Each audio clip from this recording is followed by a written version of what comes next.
Hi guys, welcome back to my YouTube channel everything goes design. ಯಾರೆಲ್ಲ ನನ್ನ ಚಾನಲ್ನ ಇನ್ನೂ ಸಬ್ಸ್ಕ್ರೈಬ್ ಮಾಡದೆ ನೋಡ್ತಿದ್ದೀರೋ ಸಬ್ಸ್ಕ್ರೈಬ್ ಮಾಡ್ಕೊಳ್ಳಿ. ಈ ಥರ ಸುಮಾರಷ್ಟು ವೆಡ್ಡಿಂಗ್ ಕಾರ್ಡ್ಸ್ ನಿಮ್ಮ ಮನೆಯಲ್ಲೂ ಇದ್ದರೆ ಒಂದು ಸಿಂಪಲ್ ಆಗಿರುವಂತಹ DIYನ ನಾನು ಈ ವಿಡಿಯೋನಲ್ಲಿ ಶೇರ್ ಮಾಡ್ತೀನಿ.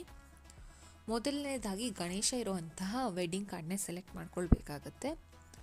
ಅದಕ್ಕೆ ವಿತ್ ಬಾರ್ಡರ್ ನಾನು ಈ ಥರ ಕಟ್ ಮಾಡ್ಕೊಳ್ತೀನಿ. ಅದಾದ ನಂತರ ಯೂಸ್ ಮಾಡಿರೋಂತಹ ಪೆನ್ ಕ್ಯಾಪ್ ಆಗಿರ್ಬೋದು ಅಥವಾ ಕಾಜಲ್ದು ಕ್ಯಾಪ್ ಆಗಿರ್ಬೋದು, ಆ ಥರ ಸಿಲಿಂಡ್ರಿಕಲ್ ಮತ್ತು ಬೇಸ್ ಇರುವಂತಹ ಒಂದು ಕ್ಯಾಪ್ ಸ್ಟ್ರಕ್ಚರ್ ಇರೋವಂತಹ ಐಟಮ್ ನಿಮ್ಮ ಮನೇಲಿದ್ದರೆ ತೊಗೊಳ್ಳಿ. ನಂತರ ಡಬಲ್ ಸೈಡೆಡ್ ಗಮ್ ಟೇಪ್ ಬೇಕಾಗುತ್ತೆ. ಇದನ್ನು 2 ಪೀಸಾಗಿ ಕಟ್ ಮಾಡ್ಕೊಳ್ತೀನಿ.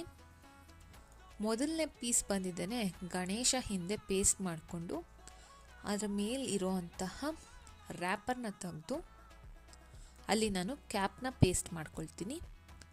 ಅದಾದ ನಂತರ ಕ್ಯಾಪ್ಗೆ ಇನ್ನೊಂದು ಪೀಸ್ನ ಪೇಸ್ಟ್ ಮಾಡ್ಕೊಳ್ತೀನಿ.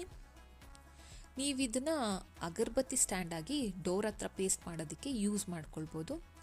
ಇಲ್ಲದೆ ಹೋದರೆ ದೇವ್ರ ಮನೆಯಲ್ಲಿ ಕೂಡ ಯೂಸ್ ಮಾಡ್ಕೊಳ್ಬೋದು. ಇಲ್ಲಿ ನಾನು ಕ್ಯಾಪ್ನ ಸ್ಟ್ರೇಟಾಗಿ ಪೇಸ್ಟ್ ಮಾಡಿದ್ದೀನಿ. ನೀವು ಡಯಾಗ್ನಲಲ್ಲಿ ಪೇಸ್ಟ್ ಮಾಡಿದ್ರೆ ಬೆಸ್ಟ್ ಅಂತ ನನಗೆ ಅನ್ನಿಸ್ತು ಆಮೇಲೆ. ಸೊ ಡೋರ್ಗೆ ಕೂಡ ಪೇಸ್ಟ್ ಮಾಡಿ ತೋರಿಸ್ತೀನಿ ನೋಡಿ. ಈ DIY ನಿಮ್ಗೆ ಇಷ್ಟ ಆದರೆ ಚಾನಲ್ನ ಸಬ್ಸ್ಕ್ರೈಬ್ ಮಾಡೋದನ್ನ ಮರಿಬೇಡಿ. ಹಾಗೆ ಬೆಲ್ ನೋಟಿಫಿಕೇಷನ್ ಬಟನ್ನ ಕೂಡ ಕ್ಲಿಕ್ ಮಾಡಿ, ಸೊ ದಟ್ ನಾನು ಹೊಸ ವಿಡಿಯೋ ಅಪ್ಲೋಡ್ ಮಾಡಿದ್ರೆ ನಿಮಗೆ ನೋಟಿಫಿಕೇಷನ್ ಬರುತ್ತೆ. ಮಿಸ್ ಮಾಡ್ತೇನೆ ನನ್ನ ವಿಡಿಯೋನ ನೋಡ್ಬೋದು. Bye guys.